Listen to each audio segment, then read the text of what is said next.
ઘરમાં સાસુ વહુના પ્રશ્ન હોય, અંદર અંદર કંઈક ઘરમાં વિખવાદ હોય, એ વખતે થિંક ડિફરન્ટ. શું ઘરમાં કોઈ એક વ્યક્તિ ગુસ્સામાં આવી જઈને બૂમો પાડવા માંડે ને એટલે બાકી બધાએ ચૂપ થઈ જવાનું. આ હું તમને એક સરસ વિચાર આપું છું.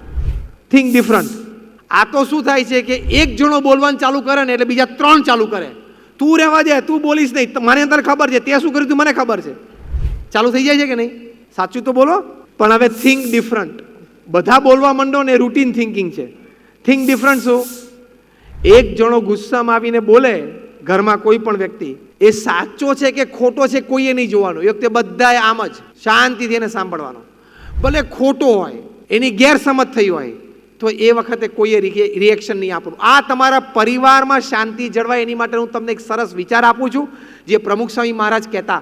આ એમનો વિચાર છે. એ માણસ 5-10 મિનિટ બોલશે ને પછી એમ થશે કોઈ બોલતું જ નથી, શાંતિથી સાંભળે છે, એટલે પછી કંટાળીને બંધ થઈ જશે. પછી 2 દિવસ પછી 48 કલાક જવા દેવાના. 2 દિવસ પછી શાંતિથી સાથે બેઠા હોય ને ત્યારે એને કહેવાનું, તું જે આ વાત કરતો હતો ને એ વાત આમ હતી અને પ્રશ્ન આમ હતો, તારા સમજમાં વાત આમ હતી. એ ખોટો હોય તો એને બહુ અંતરદ્રષ્ટિ થશે અને સાચો હોય તો સ્વીકારવું તારી વાત સાચી છે, આપણે સુધારો કરશું. કેટલી શાંતિ રહે.